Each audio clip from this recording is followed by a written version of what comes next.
আমাদের এতগুলো বন্ধুর মাঝখান থেকে একটা বন্ধু যে হঠাৎ করে হারিয়ে যাবে, হঠাৎ করে যে দুনিয়া ছেড়ে চলে যাবে, আমরা কেউ ভাবতেই পারি নাই।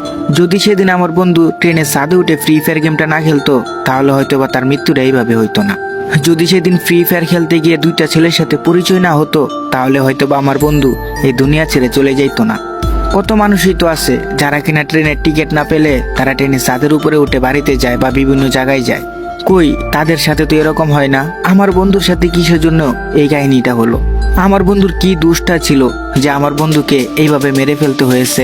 শুধুই কি ফ্রি ফায়ার গেম খেলে কাস্টমের মধ্যে হেরে যাওয়ার কারণে মেরে ফেললো, নাকি অন্য কোনো কারণ ছিল? হ্যাঁ গাইস, আজকে তোমাদেরকে ঠিক এমনই একটা ঘটনা তোমাদের সাথে শেয়ার করব। এই ঘটনাটা একদমই বাস্তব ভাই। আমি ভাবলাম আমার বন্ধুর সাথে যে ঘটনাটা ঘটছিল ওইটাও গাইস তোমাদের সাথে আমি শেয়ার করে দিই। কারণ ভাই তোমরা আমাকে অনেকেই কমেন্ট বক্সে বলছিলা যে ভাই এরকম ঘটনা আরো চাই, কিন্তু আমি কোনো কন্টেন্টই পাচ্ছিলাম না বা কোনো ঘটনাই খুঁজে পাচ্ছিলাম না। তো হঠাৎ করেই মনে পড়ে আমার সেই বন্ধুর সাথে দুর্ঘটনাটা, যেটা ভাবছি তোমাদের সাথে শেয়ার করে দিই। গাইজ, আজকে তোমাদের সাথে যে ঘটনাটা শেয়ার করব সেটা কিন্তু তোমরা শোনার পরে কিছুক্ষণের জন্য তোমরা হতভম্ব হয়ে নিস্তব্ধ হয়ে যাইবা। এই ঘটনাটা শোনার পরে তোমাদের বন্ধু বান্ধবের প্রতি আরো ভালোবাসা জেগে উঠবে। আর তোমরা এটাও বুঝতে পারবা এতগুলো বন্ধুর মাঝখান থেকে যদি একটা বন্ধু হারিয়ে যায় কতটুকু কষ্ট লাগে। তো চলো গাইস, মূল ঘটনায় আমরা চলে যাই। কিন্তু ভাই তার আগে তোমাদেরকে ছোট্ট একটা অনুরোধ করব, আজকের ভিডিওতে লাইক কিংবা কমেন্ট কিংবা সাবস্ক্রাইব আমি কিচ্ছু চাই না ভাই। আমি শুধু তোমাদের কাছ থেকে একটা জিনিসই অনুরোধ করে চাইতেছি, আমার ভিডিওটা একটু শুইনো, ঘটনাটা একটু শুইনো, তাহলে অনেক কিছু বুঝতে পারবা। ভাই লাইক আর কমেন্ট দিয়ে কি হইব? একটা জিনিস যদি তোমাদের সাথে শেয়ার করিয়া তোমরা যদি শুনে ভালো মজা পাও বা ভালো লাগে, তাহলে ভাই আমারও অনেক ভালো লাগবে। আর এই ঘটনাটা একদমই সত্য একটি ঘটনা, তোমাদের সাথে মিথ্যা কথা বানায়া বলার আমার কোনো দরকার নাই ভাই। দেখো গাইস, উপরতে একজন বসে আছে, এই দুনিয়ার মালিক। কি হবে একটা মিথ্যা কাহিনীকে সত্য বানিয়ে তোমাদের সাথে শেয়ার করা? তো যাই হোক গাইস, এত কথা বাদ দেই, চলো আমরা মূল ঘটনায় চলে যাই। গাইস, আমার বন্ধুর সাথে যে ঘটনাটা ঘটছিল ওইটা কিন্তু 2020 সালে হয়েছিল। আমার বন্ধুর ফ্যামিলিটা অনেকটাই বড় একটা ফ্যামিলি। আমার বন্ধুর ভাই ছিল 5 জন, বোন ছিল 2 জন। ছোট 2 বোন ছিল, বড় 4টা ভাই ছিল সেই বন্ধুর। গাইস, তোমাদের সাথে আমি শেয়ার করে দিই আমার বন্ধুর নাম কি ছিল। যদি আমি নামটা দিয়ে শেয়ার করি তাহলে তোমরা এটা বুঝতে সুবিধা হবে। আমার বন্ধুর নাম ছিল জলক, আর জলকের বাড়ি হচ্ছে নেত্রকোনা মোহনগঞ্জ থানায় পাবই গ্রামে, ঠিক আছে? তো আমার বাড়ি হচ্ছে নেত্রকোনা মোহনগঞ্জ পাবই গ্রামেই, মূলত আমার নানির বাড়ি ওইটা। ছোটবেলা থেকে আমি নানির বাড়ি থেকেই বড় হয়েছিলাম। আর যেহেতু নানির বাড়ি থেকে বড় হয়েছি, আর ওই বন্ধুর সাথে আমার পরিচয় হয় ওই ছোটকাল থেকেই। আর ওই বন্ধুর সাথে আমার খুব ভালো একটা আন্ডারস্ট্যান্ডিং ছিল। তো যাই হোক, আমার ওই বন্ধু সবসময় বেশি বেশি যেটা করতো, সে ফ্রি ফায়ার গেম খেলতো। আর তার বাইরের একটা গাড়ি ছিল, মোটরসাইকেল। তো সে সবসময় বাইক দিয়ে ঘোরাফেরা করতো, বন্ধুদের সাথে আড্ডা মারতো আর ফ্রি ফায়ার খেলতো। তো তার এভাবে খেলাধুলা ঘোরাঘুরি তার বাপ মা একদমই পছন্দ করতো না। কারণ তার যে বড় 4টা ভাই আছে তারা কিন্তু তাদের মতো বিয়ে করে সেটেল হয়ে গেছে, সবাই ইনকাম করতেছে, যাদের মানে কাজ নিয়ে ব্যস্ত আছে। তো জলক এইভাবে তো কাজ করতো না, ঘোরাফেরা করতো। তার বাপ মার চোখে এটা খুবই খারাপ লাগতো। এলাকার মানুষও বলতো যে 4টা ভাই একসাথে এত সুন্দরভাবে কাজ করে, এই ছোট ছেলেটাই কি খারাপ হয়ে যাবে? এগুলো শোনার পরে জলককে বলা হয় যে সে যেন কাজ। তো জলকের বাড়ির পাশে একটা ছেলে ছিল, তো তার ভাই লাগে সম্পর্কে জলকের, হয়তোবা মানে পাড়াপড়শি ভাই আর কি। তো সে কিন্তু ফেনীতে কাজ করতো, মূলত এসি সার্ভিসিং এর, ঠিক আছে? এসি ফ্রিজ এগুলো সার্ভিসিং করতো। তো জলকের বাপ মা ভাবছে যে যেহেতু ফেনীতে এই ছেলেটা কাজ করে, তো জলককে ওইখানে কাজের জন্য বলা হইব বা ওইখানে দিয়া দিব। তো যাই হোক, কথা মতো কিন্তু ওই ছেলের সাথে কথা বলে, তো ভাইয়ের নাম ছিল ফারুক ভাই। তো ফারুক ভাইয়ের সাথে কথা বলে জলককে কিন্তু এখানে কাজের জন্য নিয়ে যায়। আর ওইখানে কিন্তু কাজের মধ্যে জলক যাওয়ার পরে জয়েনও হয়ে যায়, ঠিক আছে? তো আমি তো গাজীপুর থাকি, মানে যখন আমার ভালোই মোটামুটি বয়স হয়েছিল তখন থেকে আমি গাজীপুর চলে আসছি।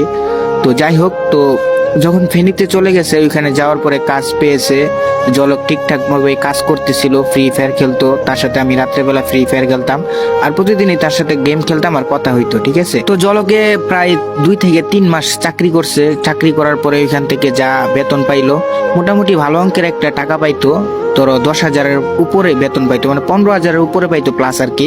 তো এরকম বেতন পাওয়ার পরে ওই টাকা থেকে বাড়িতে বাড়িতে কিছু আর খরচের জন্য রাখতো, মূলত থাকা খাওয়ার জন্য। তো এভাবে প্রায় 3-4 মাস টাকা পাঠাইছে, চাকরি করছে অনেক দিনই। তো ঈদের কিছুদিন আগে আগে সে যেহেতু বাড়িতে যাবে ঈদের আগে আগে, তো ঈদের আগে আগে কোনো টাকাই বাড়িতে পাঠায় নাই। সে একদমই চিন্তা ভাবনা করছে বেতন পাওয়ার পরে যতগুলো টাকা হবে সবগুলো টাকা দিয়ে বাপ মার জন্য কাপড় চোপড়, ছোট বোনের জন্য কাপড় চোপড় কিনে একবারই বাড়িতে যাবে, সে ওই নিয়ত করেছিল। তো জলক বন্ধু আমার সবার জন্য কাপড় চোপড় কিনছে, তার নিজের জন্য কাপড় চোপড় কিনছে, আর আমাদের সাথে ফোনে কথা বলছে যে মামা আমি তো বাড়িতে আসতেছি, তো তোদের জন্য কি কি আনবো বল। কারণ ভাই আমরা একটা মানে অন্যরকম একটা নেশে আছি, স্মোকিং করি যেহেতু। তো সে কিন্তু আমাদের জন্য মোটামুটি জিনিস আনছে আর কি, যে ও বুঝতে তো পারতেছে। যাই হোক, তো এরকম আনার জন্য সে আমাদেরকে বলে আর কিনছিল, ঠিক আছে। তো যাই হোক, তো কাজ শেষে মানে ঈদের 2 দিন আগে কাজটা শেষ করে সে মার্কেট সবকিছু করেছে কমপ্লিট। তো এখন সে বাড়িতে যাবে। তো তার যে এই যে ভাই ছিল ফারুক, সে আর বাড়িতে যাবে না, কারণ সে যেখানে কাজ করে তো সে একটা মোটামুটি ভালো একটা পজিশনে আছে, তার বাড়িতে যাওয়া বেশিরভাগই হয় না। তো ফারুক ভাইয়ের যে এলাকা, ঠিক আছে, আর জলকের এলাকা একই এলাকা, মানে পাশের বাড়ি থেকে পাশের বাড়ি আর কি এরকম। তো জলকের বাড়ির পাশে যে আরেকটি ছেলে ছিল, সেও কিন্তু জলকের সাথে কাজ করতো, মানে জলক কাজে আসার 2-3 মাস পরে হয়তো ওই ছেলেটা আসছিল জলকের সাথে কাজ করার জন্য, ঠিক আছে। তো ওই ছেলের নাম ছিল তোমার মহসিন। তো মহসিন আর জলক যেহেতু একই গ্রামের, একই পাড়ার, একই বাড়ির পাশেই বাড়ি, তো তারা চিন্তা ভাবনা করছে একসাথে বাড়িতে যাওয়ার জন্য। তো জলকে আর মহসিন তারা দুইজন বাড়িতে যাওয়ার জন্য রেডি হয়ে গেছে। তো তারা এখন টিকিট কাটার জন্য স্টেশনে গেছে, ঠিক আছে। তো ঈদের 2 দিন আগে তো স্টেশনে গেছে, যাওয়ার পরে দেখে যে একটা সিটও নাই, সবগুলো টিকিট বুকিং হয়ে গেছে, মানে কোনো সিট নাই ট্রেনের মধ্যে। ও এখন তারা কিভাবে যাবে, ঠিক আছে। তো তো বাসে যদি ফেনী থেকে নেত্রকোনা যাওয়া হয় তাহলে অনেকটাই ভেঙে ভেঙে যাইতে হইব, যার কারণে অনেক যানজট, অনেকটাই প্যারা। তো জলক আর মহসিন ভাবছে যে তারা ট্রেনেই যাবে, যেভাবেই হোক ট্রেনেই যাবে, তাহলে রিল্যাক্সে যেতে পারবে আর কি। এত যানজট ওদের ভাল লাগে না, গ্যাঞ্জাম আর কি। তো যাই হোক, তারা কি করলো, যে যেহেতু টিকিট পাই নাই এখন কি করবে, তারা কি করছে ট্রেনে যাওয়ার জন্য। তো সারাদিন তো খুঁজলো, টিকিট পাইলো না। তো রাত্রেবেলা তারা নিয়ত করছে যে তারা ট্রেনেই যাবে। এর জন্য তারা রাত্রেবেলা রওনা দিয়ে দেয়, ব্যাগ টেক নিয়ে, টাকা পয়সা নিয়ে, সবকিছুই। তো তারা চিন্তা ভাবনা করলো ট্রেনের ছাদে উঠে চলে যাবে, ঠিক আছে। তো অনেকেই ট্রেনের ছাদে উঠেছিল ওই দিন। তো যেহেতু ভালো ট্রেন ছিল, মোটামুটি একটা ভালো ট্রেন, লোকাল ট্রেন না, তো ওই ট্রেনের ছাদের মধ্যে বেশি মানুষ না উঠলেও ভিতরে একদম সবকিছু বুকিং, ঠিক আছে। তো ট্রেনে মোটামুটি প্রায় কত হবে ধরো তোমার 50 কিংবা 100 জন মানুষ এরকম ছাদের মধ্যে আছে, এক একটা বগিতে এক একজন। তো জলকরা যখন ট্রেনের ছাদের উপরে উঠলো, উঠার পরে ওরা ভাবছে যেহেতু এত মানুষ, তো আমি মহসিনকে বললো চল আমরা একটা কাজ করি, আমরা একদম পিছনে যে বগিটা আছে ওই বগিটার মধ্যে বসে থাকি। আর তাদের স্মোকিং করতে 1 প্যাকেট নিয়েছিল সিগারেট, তো ঠিক আছে। তো ওইখানে বসে তারা ফ্রি ফায়ার গেম খেলবে আর স্মোকিং করতে করতে চলে যাবে আর কি, মানে রিল্যাক্স, এরকম একটা চিন্তা ভাবনা। তো যাই হোক, জলক আর মহসিন তারা দুইজন ফ্রি ফায়ার গেম খেলতেছে ট্রেনের ছাদের উপরে বসে। আর একটু পর পরেই যখন সিগারেট শেষ হয়ে যাচ্ছে, আবারও সিগারেট ধরাচ্ছে, খাচ্ছে। তো এইভাবে কিন্তু মানে অন্যরকম একটা ফিলিংস, তো ভালোই লাগে। তো যাই হোক, এভাবে কিন্তু তারা মজা করে করেই যাচ্ছিল। তো ট্রেনের মতো চলতেছে আর তারা তাদের মতো ফ্রি ফায়ার খেলতেছে ট্রেনের ছাদের উপরে, খুব ভালোভাবেই গেম প্লে করতেছিল। তো ট্রেন যখন এক স্টেশন থেকে আরেকটি স্টেশনে যাবে তখন কিন্তু একটু স্লো হয়। তো পরবর্তী যে স্টেশনটা, ওই স্টেশন থেকেই মানে 2টা ছেলে, ঠিক আছে, আরো 2টা ছেলে কিন্তু ট্রেনের মধ্যে মানে ট্রেনের ছাদের উপরে ওঠে। আর তখন এই থেকেই কিন্তু ঘটনা শুরু হয়।